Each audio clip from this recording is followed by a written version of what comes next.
Bharat, that is India, does not have a mini history. Notice that I am using words Bharat, that is India, and not India, that is Bharat, an ideation pushed to us by the preamble of our constitution.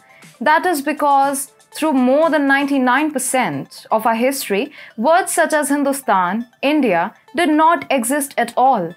Fun fact, Hindustan has been derived from the Persian word Hindu, cognate with the Sanskrit word Sindhu. Similarly, the word India was imposed on us by the Anglicization of our education system. The Anglicization became possible only because Abrahamic waves were able to make deep inroads into Bharatvarsh. But was that so easy?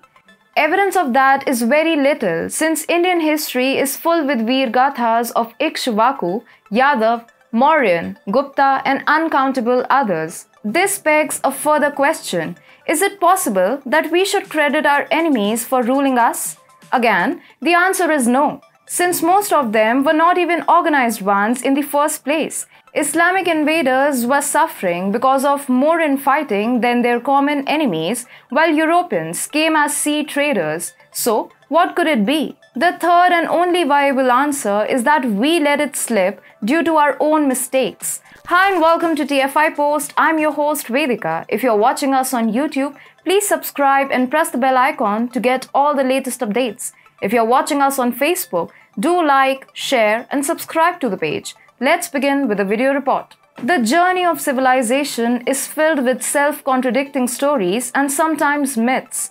That is because only the inhabitants know the original story, while invaders assimilate their diluted version in local history. India is no different. We have been taught that we were beaten by more powerful invaders, but that is an anti-truth. Lot of times we were beaten by fate, while at some times we let our enemies loose. Let's have a look at a few of those uncountable instances.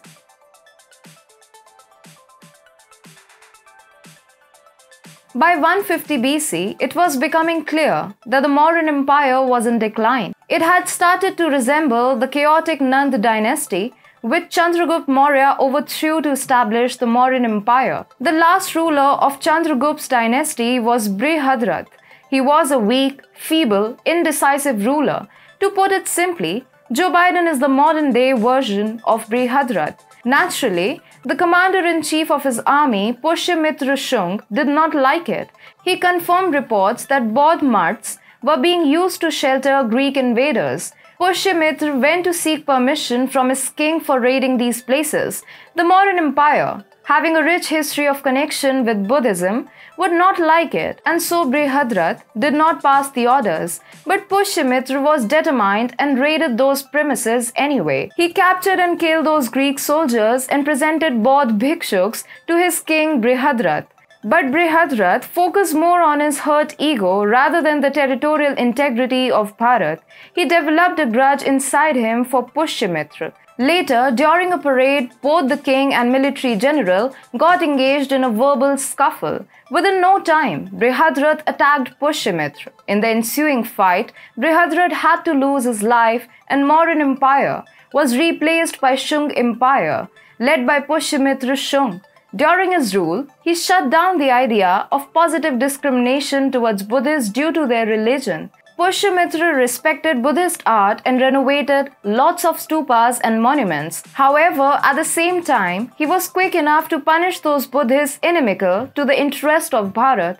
After his death, Pushyamitra's son, Agnimitra, also carried forward the legacy of his father. However, Agnimitra's son lost track, and from there on 8 more Shung rulers could not contribute much towards the civilizational journey of Bharat.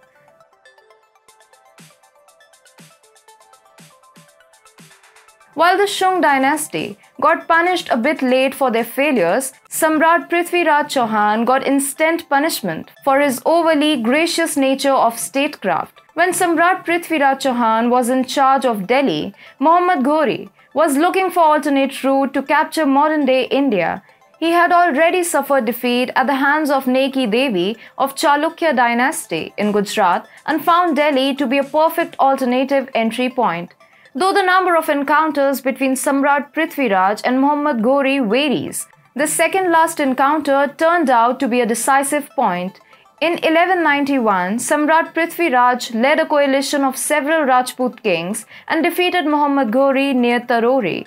But instead of punishing Muhammad Ghori and obliterating him, Samrat made a fatal mistake of letting him go. The reasoning behind that decision is his ideals. Samrat followed the Rajputanas' rule of not taking a retreating enemy to the cleaners. Just like India did not go for Karachi in 1971 war, Samrat Prithviraj also took over Rajput areas captured by Ghori and let him go scot-free. What did he get in return? Well, Ghori returned with a more organized army of 1.2 lakh Afghan, Tajik, and Turk horsemen and defeated Samrat Prithviraj. Ghori, having no ideals of his own to live by, did not let him go and killed him in captivity.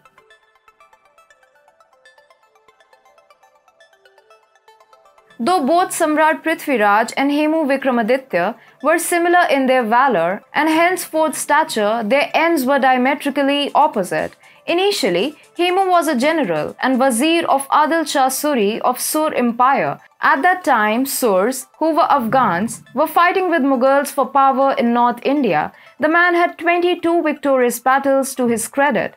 Hemu's royal status came after he defeated Akbar in the Battle of Delhi. It is after this victory that Hemu assumed the title of Vikramaditya, a title mainly attributed to the kings who brought glory for their motherland in Indic history. Akin to his title, he was marching towards victory in the Second Battle of Panipat as well. Towards the end of the battle, Hemu's victory was almost fixed as he had just ordered his elephant and horse riders to launch a final offensive on the Mughal army. But as luck, or should I say bad luck, would have it, Hemu fell unconscious by an arrow, which he couldn't foresee coming towards him. Watching their leader not in command, Hemu's army lost momentum and henceforth control of the battle.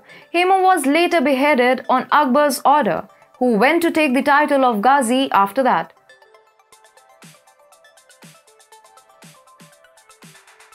After the death of Hemu Vikramaditya, Mughal rule did not offer us much opportunity to resurrect our Bharatvarsh, but there was a time in the early 17th century when inner division inside Mughals gave us a spark of hope in the name of Dara Shikoh, the eldest son and the apparent heir of the Mughal Shah Jahan. Contrary to his forefathers, Shikoh was not a radical. He was in close touch with both sons and moderate Muslim preachers. Despite being the heir of Mughals, Dara is known for the confluence of the two seas. As the name suggests, the book proposes harmonization of Islam and Hinduism. More specifically, Dara advocated for assimilation of Sufi philosophy from Islam and Vedanta philosophy from Hinduism. Moreover, unlike his forefathers, Dara did not believe much in the expansion of the military, other than that for self-defense, of course. Despite that, Dara fought with valor for succession. When Shah Jahan fell ill, Aurangzeb and Murad raised the slogan of Dara being a kafir, and a war ensued against him. Dara was defeated twice, first at Samugarh near Agra and then at Deorai near Ajmer. Finally, in 1659, he was assassinated by Aurangzeb in Delhi after several rounds of torture. Dara's eldest son became a victim of Aurangzeb's cruelty, and the younger son was imprisoned in Gwalior.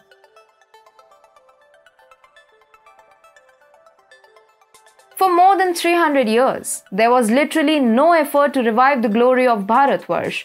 Every effort was focused on forcing colonists to run away from India. We did succeed, and in 1947, English left, but ultimately leaving Bhura Babus behind them. It took the tyranny of Indira Gandhi to create a space for revival of Indic culture. JP led the revolution, assimilating almost every identity group in his revolution. But as soon as the tyranny of emergency subsided, the unity started to disintegrate. Leaders who were not aware of the fact that socialist policies were just an extended but cruel version of traditional Indian economic thought decided to call them socialist. Apparently, the connection between socialism and political power was the main reason behind it. The JP revolution gave birth to people like Lalu Yadav, Nitish Kumar, and Mulayam Singh Yadav. All of them went on to become rags to riches on the back of creating division among Hindus. Meanwhile, not everything out of the JP movement was doomed. It gave birth to a phenomena called Janata Party, which came to power in 1977. The party subsumed Bharatiya Lok Dal, Bharatiya Kranti Dal, Swatantrata Party, Socialist Party, Praja Socialist Party, Samyukt Socialist Party, Utkal Congress, Bharatiya Jan Sangh Congress, Congress for Democracy, Congress, and rebels like Chandrasekhar, Krishan Kant, Ramdhan, Mohan Dharya, Chandrajit Yadav, Lakshmi Kant under one umbrella. But the burden of internal differences was too much. As soon as the common enemy was eliminated, the differences led to ideological and political divisions. In the 1980 elections, it could win only 31 seats out of 542. In the next 10 years, the Janata Party died a slow and excruciating death, ending hopes of revival of Bharat.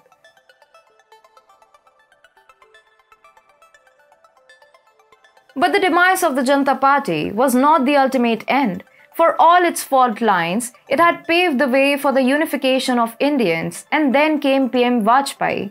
It won't be wrong to call PM Vajpayee as the most popular Prime Minister of India. He was the one who became the first leader to take on License Raj. Even though LPG reforms had been on the scene from 1991, he silenced socialists by launching various social sector drives like Sarva Shiksha Yojana, ultimate elimination of polio, and other communicable diseases. Side by side, he also made it easier for doing business by launching the sale of laws, making state-owned entities. Additionally, his Gram Sadak Yojana and highway construction drives made it easier for companies to sell products in the erstwhile hinterlands. His telecom policy also was a game changer in this regard. The fact that we are at the verge of downloading movies at 500 MB per second is directly attributable to PM Vajpayee. Not only that, he became the first democratic leader to challenge American hegemony by staying firm on India's nuclear test. Additionally, Kargil victory is just another feature in his flock. With so many achievements, a victory in the 2004 elections seemed certain. Shining India seemed inevitable to shine more. But somehow, the people of the country did not vote him to power. There is no explanation for why he lost 2004, but ultimately, it was a collective decision. So we will have to take it with a pinch of salt.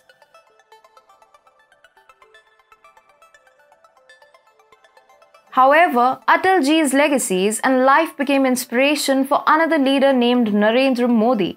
He showed his mettle first as Gujarat CM and then as Indian Prime Minister after 2014. Like Atalji, he focused on both domestic reforms as well as making a name for India on the global stage. In 5 years, he made policy paralysis a thing of the past and investments started flowing in the country.